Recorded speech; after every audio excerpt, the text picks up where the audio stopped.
Twin brothers Jermell and Jermall Charlo delivered spectacular performances in the Saturday Night Showtime pay-per-view doubleheader, defeating their opponents and retaining their respective titles. We're going to recap that fight now.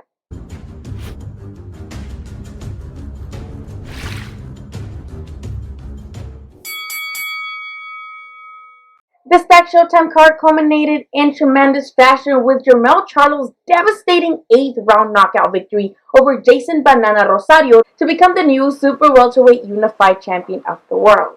Early in the fight, Charlo did score a knockdown most fans believed to have been a slip from Rosario, and though the fight was fairly competitive, Charlo seemed to often get the better of the exchanges, dropping Rosario with a short-lived hook in the 6th round, this time in a more convincing manner.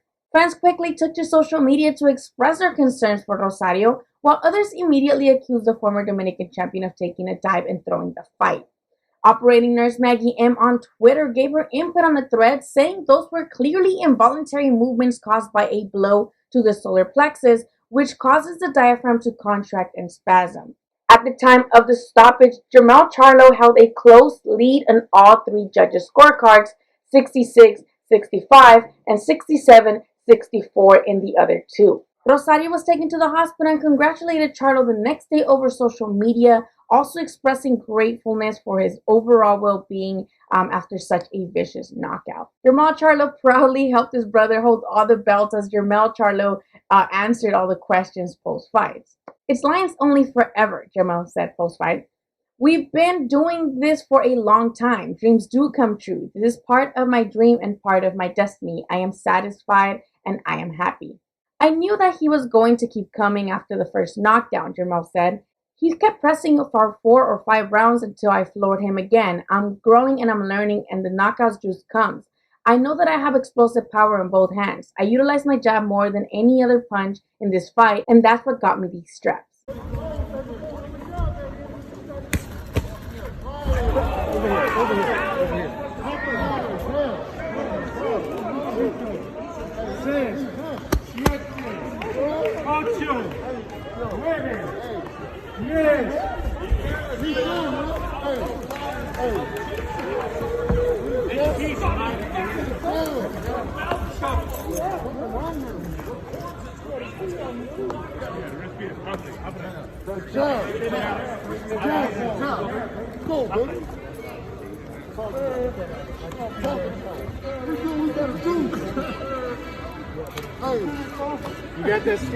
In the first main event of the doubleheader, Jermall Charlo took a unanimous decision victory, comfortably defeating fan favorite contender Sergey the Technician Derevianchenko.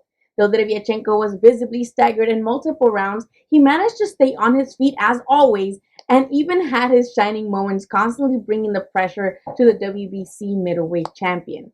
Having the height and reach advantage, Charlo capitalized on every single punch, making Derevianchenko's face resemble what the commentators refer to as a Halloween mask, which is, hey, they're festive, Halloween is coming. As per usual, the now 3-time contender never gave up and made it a very interesting fight, constantly throwing punches regardless of the punishment he was taking himself. After 12 rounds of back and forth action, the judges scored the bout 116-112, 117-111, and 118-110 for Charlo to retain his WBC middleweight title. As with every fight, the feedback varied amongst boxing fans, as most praised Charlo for the skillful performance, while others claimed he shouldn't receive too much credit for defeating the 34-year-old title contender, and he shouldn't be glorified for doing a bit better than the last 2 champions who fought the Ukrainian. Other fans focused more on who Charlo should face next at 160, with the most popular names obviously being Canelo Alvarez, Gennady Golovkin, and Demetrius Andrade, who was a big name for him to fight back when they were both at 154. I wouldn't say it was an easy fight, but we stuck to what we wanted to do and made it happen, Jermall said. "I let my jab dictate and we got the victory. I wanted to knock him out, but you can't knock everyone out. I am a finisher. You don't want to run into anything even though you have him hurt. I landed the shots I needed to in order to win. The whole world understands that I can fight in there with the best of them. He gave GGG a harder test than he gave me, so I think the levels showed. I'm the best middleweight in the world." In the pay-per-view card opening bout, 3 Division World Champion John Riel Casimero made his first successful title defense and started the action early on, dropping Duke Micah early in the second round with a vicious left hook. Casimero kept his foot in the gas pedal and handed Micah his first pro career loss, knocking him out in the third round and celebrating with one-hand push-ups. Post-fight, Casimero said he would still love to face Japanese boxing sensation Naoya Inoue and even called him a turtle. These two were supposed to fight earlier this year with plans falling apart because of the current pandemic. You know, I'm strong, man. Inoue! Yeah, the real monster, baby, the real Come on, monster. man! You're a monster? Motherfucker! No, you are no monster. You are a Chinese, Japanese turtle. No monster, man. Inoue scared me. Fuck, motherfucker! Come on! Moving on to Brandon Figueroa, he scored a flashy 10th round knockout victory over Damian Vasquez to remain undefeated. Vasquez proved to be very durable, constantly being tagged by punches, but also constantly trying to counter and failing at it. Figueroa persisted in his attack and eventually broke Vasquez down, who won just one round on two judges' scorecards and 2 rounds on the other card. He was a lot tougher than I expected, Figueroa said. I was punishing him to the body and the head, and I had to switch to lefty because of how he was coming in with the head. I didn't want to risk a headbutt, so I boxed him differently. My dad told me to put more pressure on in the middle of the fight, and that's what I did. He was holding up and taking my punches, but I knew with just a little bit more damage, I could end it. Following the card's 30-minute intermission, former unified super bantamweight champion Danny Babyface Assassin Roman, who bounced back from his previous loss with a unanimous decision victory over veteran Juan Carlos Payano, but not before struggling to get into rhythm in this now WBC title eliminator. Though Payano scored a career-high amount of blows, 261 punches compared to 152 for Roman, he ultimately fell short in the eyes of the judges, who all scored about 116-112 in favor of Roman, who now becomes WBC mandatory. Post-fight, Roman said he was happy to have his hands raised again and was eager to fight another time and get a title shot regardless at the opponent. We're at the level and ready to fight the Luis Neri versus Aaron Alameda winner, Roman said post-fight. I still have unfinished business with Murjan Akhmadaliev. I want that rematch. If not that, then I'm ready to fight Angelo Leo. In the third and final super bantamweight fight of the night, undefeated Mexican champion Luis El Panterita Neri became a 2-division world champion, handing Aaron Alameda his first pro defeat to earn the WBC super bantamweight title, which I thought belonged to Ray Vargas, but apparently not.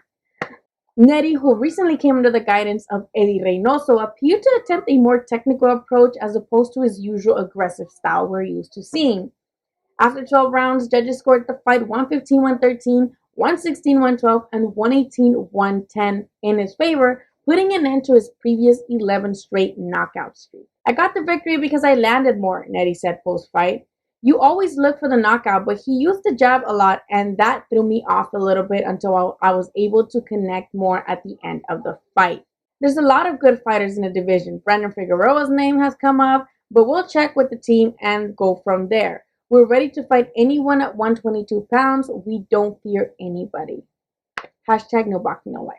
While some fans applauded Neri for being more defensively responsible, others immediately dismissed him having a chance against Inoue and questioned if Reynoso was a good idea after all. Let me know what you think in the comments about not just the Luis Neri fight, Luis Neri going to Reynoso, his performance against Alameda, who maybe we just underestimated because, he was not a known guy. But let me know what you thought of Neri's performance. What did you think about the Charlos fights? Do you think Banana took a dive? Do you think he was really, really hurt? What do you think of Jermall Charlo's victory over, Sergey Derevyachenko? Do you praise him for his skillful performance? Do you see he's better than Triple G and Jacobs? Or do you feel like we need to see him against an actual champion in order to decide? What do you guys thought of Danny Roman? Do you think the scorecards were a little bit wide? Drop all your opinions in the comments and do let me know, because this was a stacked card. And did you think that it was worth the $75 price tag, or $65, something like that? Let me know what you thought, and I'll see you guys in the next live or in the next video. Don't forget to subscribe to Xicana Boxing, like and comment, and I'll see you guys next time.